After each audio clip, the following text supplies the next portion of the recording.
Hey, this is Andy with another quick tip on our exciting new Build a Letter. These are really cool. You can have a Build a Letter with a 6x9 style envelope or a Build a Letter with an invitation style envelope. And it's as simple as this. Simply click on the letter and notice that once you click on Order down here, you can change the font style, the paper color. You can add and remove these doodles. You can change the paper color. And that's about it. And you can edit your piece. So you simply choose the one you like. Maybe you want this one. So click right on it and it'll zoom in so you can see exactly what it looks like, right?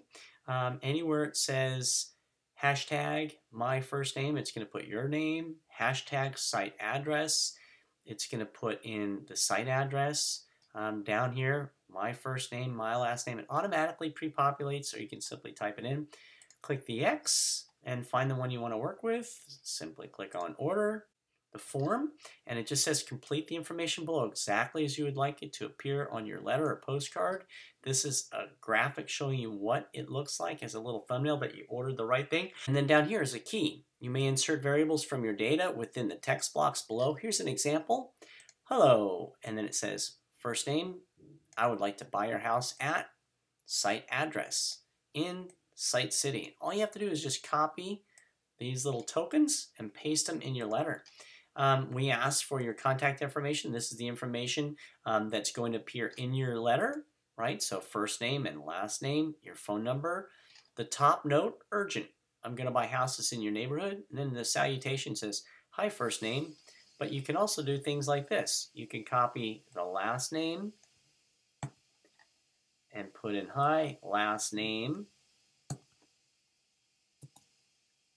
family, right? So now you could say hi, last name, family. It's going to automatically pull last name from your data profile.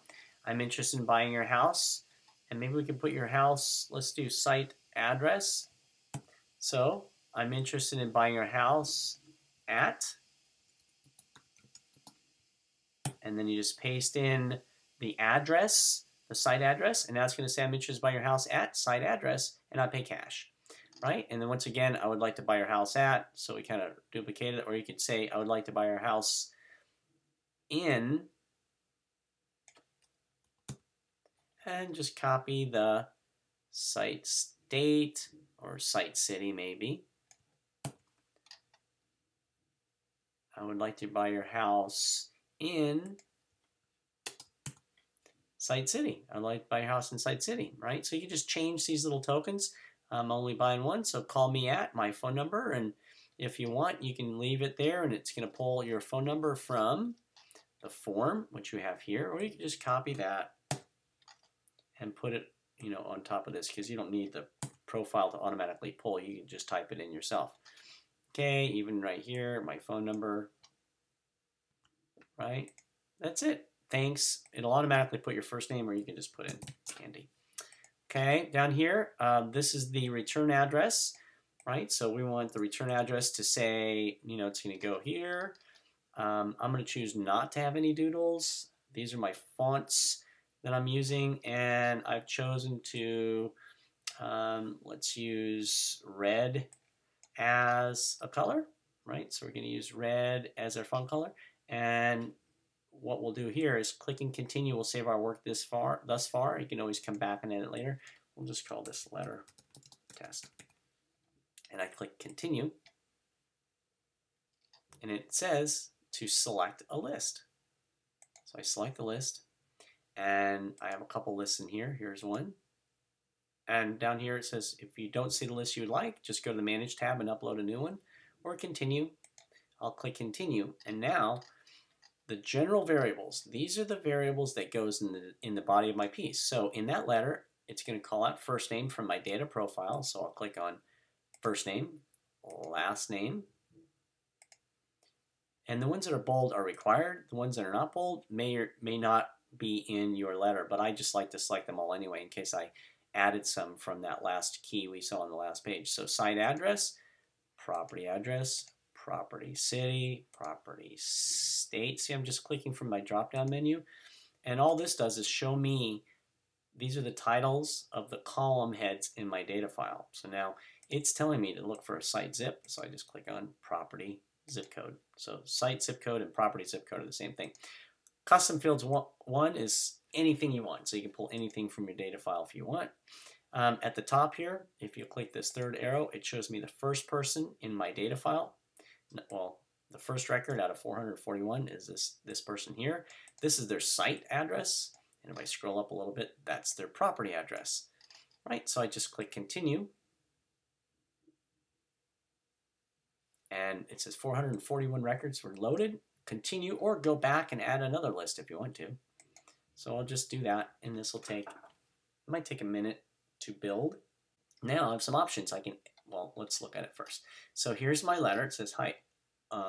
Look at, I wrote Olin family, right? So it's going to pull this, and if I click this little arrow right here, now it's Turner family, right? And it just goes through the last 10 records of my file, and here's, it's putting that person's name there, and they want to, you know, we want to buy 611 Taro Street, and I click the next one, and here's the next family, and they want, or we want to buy 1741 15th Street, right? So it's just doing a mail merge, showing you the next, you know, each one in the list. Here, I want to buy from these guys, the 150 Bradley Avenue, but if I scroll down, you'll see, here's what the this particular envelope looks like, and 23 Summer Street's different than up here, 150 Bradley Avenue. So I'm mailing it to the owner's address here.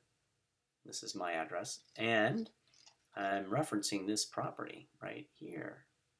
Okay, and then that's it. It automatically put my phone number in there. This is at an angle. That's okay. I could have changed that. If it all looks good, you just simply click approve and check it out. If you don't like it, go back to edit text and change it. If you want to see it in a better resolution, click on view PDF proof.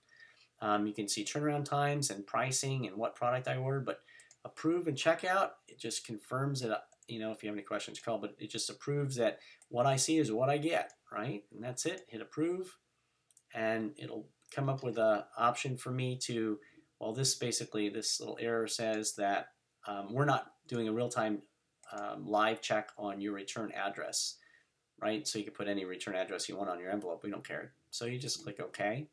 I can schedule this for a future date if I want to have it go out in the future. Or I can choose first class or standard mail, and then I move down here. I can have tracking if I want, and if I want to, I can click on continue. It tells me that there's 443 records. This is the amount it costs. We're planting 2 seeds, one to us and one to you. I click continue. I have an email sent here. Continue. I have a little approval to check off to make sure that I've read everything. Once I do that and click approve, brings up my request number, what I ordered, how many I ordered, how much it costs. I simply pay here with a secured credit card, hit approve, and check out. That's all there is to it.